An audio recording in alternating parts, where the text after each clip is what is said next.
श्री गोविंद गुरु राजकीय महाविद्यालय बांसवाड़ा के यूट्यूब चैनल पर आप सभी का एक बार फिर से स्वागत है। आज हम सामाजिक अनुसंधान के बारे में अध्ययन करेंगे, जिसके अंतर्गत हम सामाजिक अनुसंधान का अर्थ, उसके उद्देश्य और उसकी विशेषताओं को जानने का प्रयास करेंगे। सामाजिक अनुसंधान को समझने से पूर्व हमें अनुसंधान शब्द को समझना होगा और यह जानना होगा कि अनुसंधान क्या है। अनुसंधान अंग्रेजी के रिसर्च शब्द का हिंदी रूपांतरण है और इस रिसर्च शब्द को यदि हम दो भागों में विभाजित करें तो यह री और सर्च दो शब्दों से मिलकर बनेगा। यहाँ री का अर्थ होता है पुनः या फिर से या दोबारा, जबकि सर्च का अर्थ होता है खोजना या ढूंढना।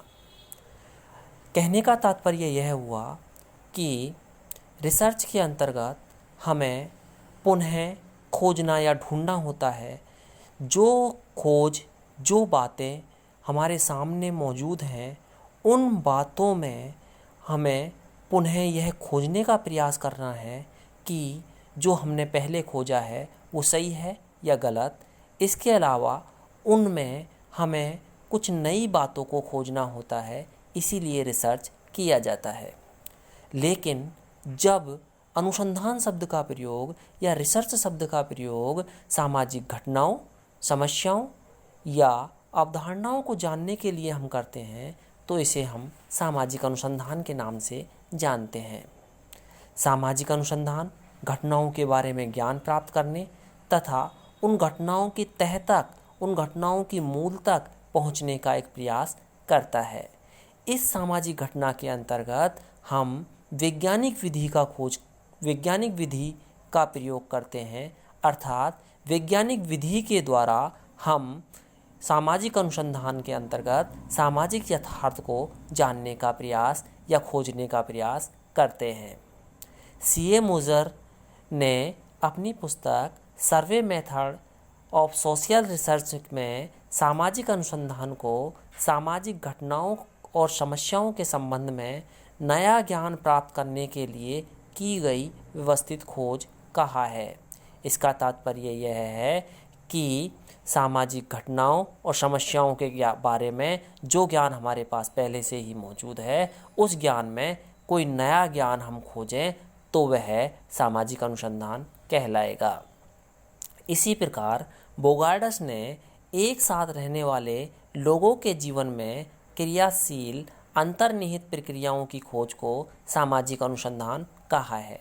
कहने का तात्पर्य यह है कि एक साथ जितने भी लोग रहते हैं, उन लोगों की जो क्रियाशीलता है, उन लोगों की जो एक्टिविटी है, उन एक्टिविटियों के माध्यम से हमें कुछ नई चीज़ें जब खोजने को मिलती हैं तो वह सामाजिक अनुसंधान कहलाता है। संक्षेप में या निष्कर्ष के रूप में हम यह कह सकते हैं कि सामाजिक अनुसंधान एक ऐसी विधि है जिसमें सामाजिक घटना, सामाजिक जीवन या सामाजिक समस्या के संबंध में वैज्ञानिक विधि का प्रयोग करते हुए सामाजिक यथार्थ को समझने का प्रयास किया जाता है। अर्थात सामाजिक घटना को, सामाजिक समस्या को या सामाजिक जीवन को समझने के लिए हम जब वैज्ञानिक विधि का प्रयोग करते हैं और उस समाज की वास्तविकता क्या है या उस घटना की वास्तविकता क्या है या उस तथ्य की वास्तविकता क्या है, यह जानने का प्रयास करते हैं तो वह सामाजिक अनुसंधान कहलाता है। सामाजिक अनुसंधान को जानने के बाद, इसके अर्थ को जानने के बाद हम सामाजिक अनुसंधान के उद्देश्यों को जानने का प्रयास करते हैं। सामाजिक अनुसंधान का कोई एक उद्देश्य नहीं है। सामाजिक अनुसंधान के अनेक उद्देश्य हैं और इन उद्देश्यों को हम इस प्रकार परिभाषित कर सकते हैं या सामाजिक अनुसंधान के उद्देश्य इस प्रकार हैं। नंबर 1, सामाजिक अनुसंधान का प्रमुख उद्देश्य सामाजिक जीवन, सामाजिक घटना, सामाजिक व्यवहार या सामाजिक समस्या के संबंध में ज्ञान की प्राप्ति है। अर्थात ज्ञान प्राप्त करने के लिए सामाजिक जीवन से संबंधित जब हम अनुसंधान करते हैं तो वह सामाजिक अनुसंधान ही है। सामाजिक अनुसंधान का एक अन्य उद्देश्य सामाजिक घटनाओं के बीच पाए जाने वाले प्रकार्यात्मक संबंधों का पता लगाना है, अर्थात एक सामाजिक घटना दूसरी सामाजिक घटना से किस प्रकार संबंधित है। उन संबंधों का पता लगाने के लिए ही हम सामाजिक अनुसंधान का प्रयोग करते हैं। जैसे कि कोई ऐसी घटना जिस घटना का प्रभाव किसी दूसरी घटना पर पड़ रहा है, तो उन दोनों घटनाओं के बीच में ऐसा क्या संबंध है कि वो घटना एक दूसरे से प्रभावित हो रही है या एक व्यक्ति दूसरे व्यक्ति से प्रभावित हो रहा है। सामाजिक अनुसंधान सिद्धांतों की खोज करता है और नवीन अवधारणाओं को विकसित करता है। कहने का तात्पर्य यह है कि सामाजिक अनुसंधान का अंतिम लक्ष्य सिद्धांत की खोज करना है और उन सिद्धांतों के माध्यम से नवीन अवधारणाओं को विकसित करना है।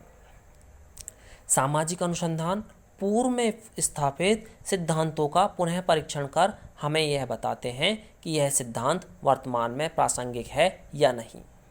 कहने का तात्पर्य यह है, यदि किसी विद्वान ने, यदि किसी साथी ने कोई पहले से ही कोई सिद्धांत स्थापित कर रखा है या कोई विचारधारा पहले से बना रखी है, उस विचारधारा के बारे में, उस सिद्धांत के बारे में हम यह जानने का प्रयास करते हैं कि वह सिद्धांत इस समय प्रासंगिक है या नहीं। अगला, सामाजिक अनुसंधान प्रशासन को सुचारू रूप से चलाने तथा समाज में उपेक्षित लोगों के लिए योजना बनाने में मदद करता है। कहने का तात्पर्य यह है कि सामाजिक अनुसंधान के माध्यम से जो हमारा एडमिनिस्ट्रेशन है वह कुछ योजनाएं बनाता है, समाज के निचले तबकों को ऊपर उठाने के लिए या निचले तबकों को लाभ पहुंचाने के लिए कुछ योजनाएं बनाता है। लेकिन उन योजनाओं का लाभ हमें किन लोगों तक पहुंचाना है, कहाँ तक पहुंचाना है, किसे पहुंचाना है, इसके लिए हमें पहले अनुसंधान करना होगा कि उपेक्षित लोग कौन से हैं और जो वास्तव में उपेक्षित लोग हैं उन तक ही यह राशि या यह योजनाओं का लाभ पहुँचे। सामाजिक अनुसंधान के अर्थ और उसके उद्देश्य के बाद अब हम सामाजिक अनुसंधान की विशेषताओं के बारे में अध्ययन करते हैं। सामाजिक अनुसंधान की प्रमुख विशेषताएं इस प्रकार हैं, जैसे सामाजिक अनुसंधान सामाजिक घटनाओं का अध्ययन करता है। कहने का तात्पर्य यह है कि जिस प्रकार प्राकृतिक विज्ञानों में प्रकृति से संबंधित अध्ययन किया जाता है, प्रकृति से संबंधित घटनाओं का अनुसंधान किया जाता है, उसी प्रकार सामाजिक अनुसंधान के अंतर्गत केवल सामाजिक घटनाओं का ही हम अध्ययन करते हैं। हम अन्य प्राकृतिक घटनाओं का अध्ययन इसमें नहीं करते हैं और यह अध्ययन हम वैज्ञानिक विधि का प्रयोग करते हुए ही करते हैं। सामाजिक अनुसंधान स्वयं को प्राचीन विधियों तक सीमित रखता है, नहीं रखता। कहने का तात्पर्य यह है कि सामाजिक अनुसंधान स्वयं को प्राचीन विधियों तक सीमित नहीं रखता, बल्कि कुछ नवीन विधियों का भी प्रयोग करता है। इसके अलावा सामाजिक अनुसंधान समस्त प्राचीन ज्ञान को व्यवस्थित कर नवीन ज्ञान का सृजन करता है। यानी कि पहले किसी व्यक्ति ने यदि कोई अनुसंधान कर रखा है तो उस अनुसंधान में हम कौन सी नई बातें जोड़ सकते हैं, या हमने कुछ अगर नया ज्ञान प्राप्त किया है तो हम पुराने सिद्धांत में उसे जोड़कर या पुराने सिद्धांत को पुनर्रक्षित कर उसे हम नए सिद्धांत के रूप में ढाल सकते हैं। सामाजिक अनुसंधान सामाजिक घटनाओं और सामाजिक तथ्यों के परस्पर संबंधों का पता लगाता है और पूर्व में स्थापित सिद्धांतों का परीक्षण कर उन सिद्धांतों का सत्यापन करता है। इसके अतिरिक्त सामाजिक अनुसंधान में जहां हम वैज्ञानिक विधि का प्रयोग करते हैं तो हम एक प्राकल्पना का निर्माण करते हैं और उस प्राकल्पना की सत्यता की जांच हम सामाजिक अनुसंधान में करते हैं।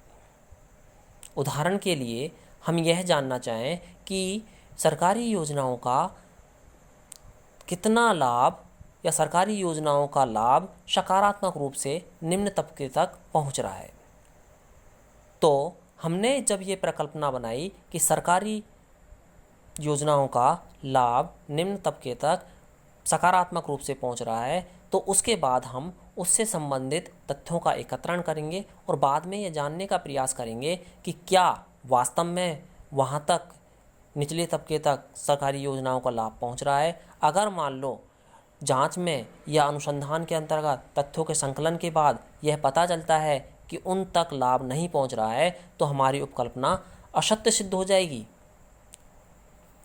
सामाजिक अनुसंधान के लिए किए गए अध्ययन से प्राप्त निष्कर्षों के माध्यम से नवीन सिद्धांतों का निर्माण किया जाता है। साथ ही साथ सामाजिक अनुसंधान विशुद्ध ज्ञान की खोज पर बल देता है। सामाजिक अनुसंधान के अंतर्गत हम वस्तुनिष्ठता का विशेष ध्यान रखते हैं, जिसके माध्यम से हम केवल विशुद्ध ज्ञान की खोज ही करते हैं या विशुद्ध ज्ञान के खोज पर हम बल देते हैं। इसके अतिरिक्त दूसरी ओर सामाजिक अनुसंधान सामाजिक समस्याओं के हल पर भी जोर देता है। तो इस प्रकार आज हमने यह जानने का प्रयास किया कि सामाजिक अनुसंधान क्या है, सामाजिक अनुसंधान के उद्देश्य क्या हैं और सामाजिक अनुसंधान की विशेषताएं क्या हैं। संक्षेप में हम यह कह सकते हैं कि सामाजिक अनुसंधान किसी भी सामाजिक घटना का, सामाजिक समस्या का वैज्ञानिक विधि का प्रयोग करते हुए सामाजिक यथार्थ को समझने का किया गया प्रयास है। सामाजिक अनुसंधान के उद्देश्यों में नवीन ज्ञान की प्राप्ति और पुराने सिद्धांतों को पुनः स्थापित करना या उनकी वास्तविकता या उनकी प्रासंगिकता की जांच करना है। सामाजिक अनुसंधान में प्राप्त कल्पनाओं का निर्माण किया जाता है और प्राप्त निष्कर्षों के माध्यम से नवीन सिद्धांतों का निर्माण किया जाता है। धन्यवाद।